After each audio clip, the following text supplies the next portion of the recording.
My name's Darryl Matson, and I'm a senior project director with COE. So one of the things I've been really passionate about in my entire life has been self-learning, understanding myself, understanding my impact on others. And so I've been on this sort of, call it development journey, if you like, of growing and understanding myself. And one of the things that I realized fairly early in my career is, as engineers, we go to school for 5, 7, 10 years to learn how to do engineering. And none of it comes with any kind of leadership training, any kind of project management training, any kind of business training. Really in the last 10 years, really focused on trying to transfer that knowledge that I've gained. Engineers tend to be very introverted, and therefore tend to, I like my calculations, I like my paper, I like that sort of thing. And whereas our business and engineering as a whole needs a whole lot more than that. And so trying to show people that has really been a real passion of mine. I did a session with an external group that I was working with that was on legacy. What do you want your legacy to be? And out of that really came, Darryl, you're a leader in the business and the industry and all these sort of things. What do you want to leave as your legacy? And it was really, I want to help people learn. I want to help people understand more of what they do and how they do it and their impact. And so it's been a real drive since about that. There's 2 projects that stand out in my head in terms of what I feel I've grown from and what the impact that I think I've had to society. The one that really stands out for me personally is the Lions Gate deck replacement. It was a world's first, never been done in the world before. How many people get to work on something that's never been done before? And it was spectacular. And I was start to finish. So all the way from the design phase all the way through construction. But Lionsgate was a dream job. It was tough. There was a lot of conflict with the contractor and a lot of difficulties and that sort of stuff. But the end product was fantastic. And the learning that I got from it was fantastic.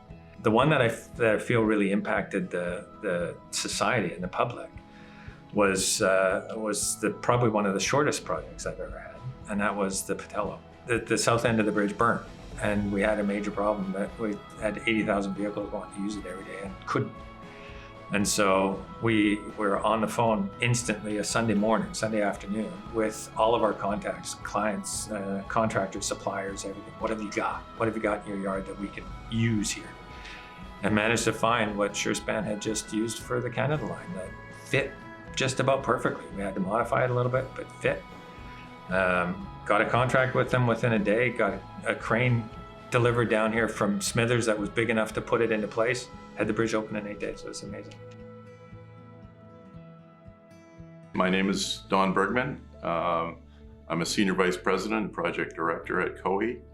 I've been with COE, formerly Buckland & Taylor, for 43 years. Darryl and I have known each other since he joined the company in 1989. I would say that we cut our teeth and developed as bridge engineers together, working on things together and going through some of the same experiences. Darryl is a friend and a trusted partner to me. We were fortunate to work under leadership in the company that valued technical excellence, and Darryl has carried that forward in the way he's carried his roles in management.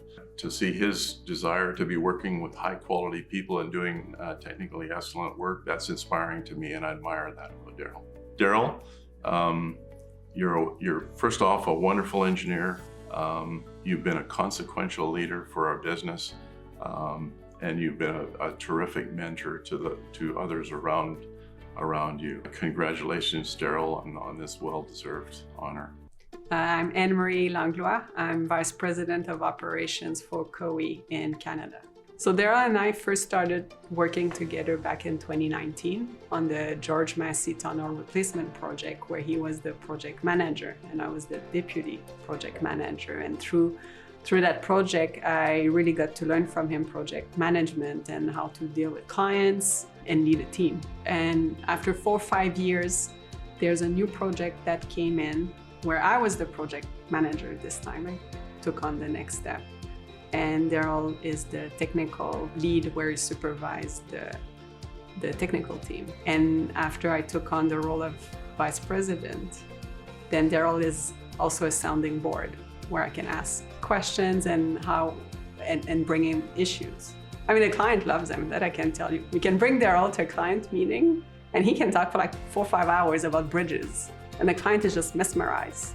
I think it was really the mentoring, the sponsorship, the fact that he was always available to answer my questions and discuss, and the gentle push he gave me at times. It's how much he believed in me and what I could do.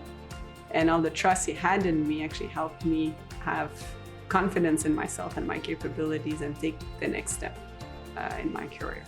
A very big thank you. Thank you for being there. Thank you for the mentorship. Thank you for being so passionate about passing on your knowledge to others. And the trust you put in others that they have the capabilities to take the next step. Hi, my name is Peter Buckland. I don't have a title. I did work for Buckland & Taylor, which became COE. Well, I've known Darryl since he graduated and came to Buckland & Taylor for a job, as it was. I have to stop saying Buckland & Taylor, but it was what it was called then.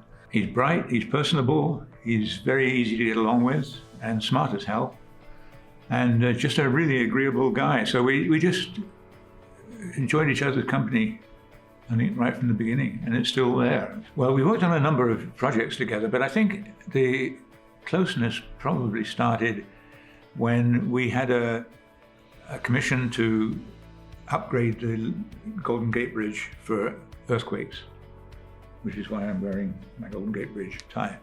We combined with a company down in the United States and got the job, which was quite something for a Canadian company to tell the Californians how to do earthquakes. We found that the management style of our partners and even their technical style wasn't really what we were used to, and it became very difficult. Darryl took the initiative and did what had to be done and made it all work, even though he wasn't the project manager. Very impressive. The ACEC Meritorious Achievement Award is for consulting engineers across Canada. There's a BC branch we were talking about today. There are some very capable, talented engineers in Canada and in BC, a lot of them actually.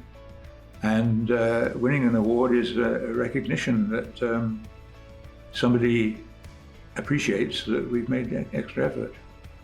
Darryl, you have an enormous amount to give, and you know that, and you've been giving it.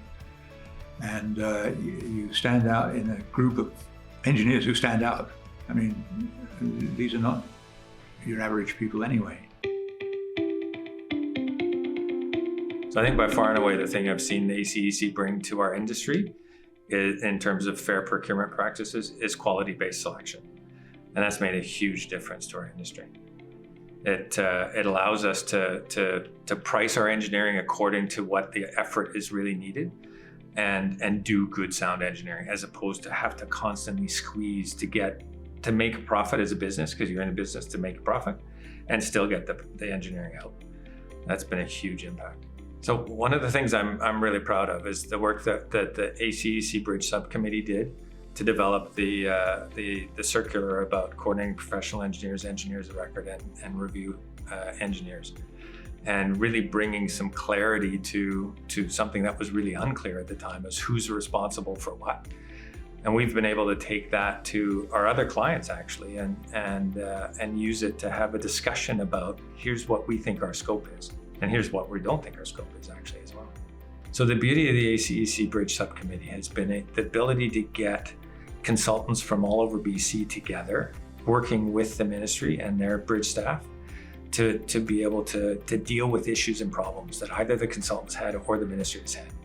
And to get that brain power working on solving those problems and being able to actually influence government policy in some ways to help move forward the industry as a whole and the impact on the society. So there's a couple of things I think I'd offer to young professionals entering the industry. First is to be curious. I'd really encourage people to be curious about why. Why am I doing this? Why are you telling me to do this? Why does the business operate that way? Why are things there?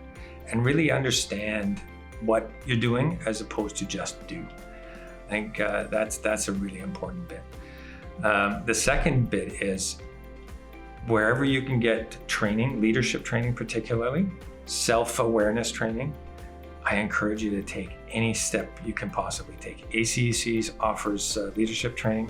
That's a great place. You learn leadership, but also you get contacts within the industry. That will take you miles.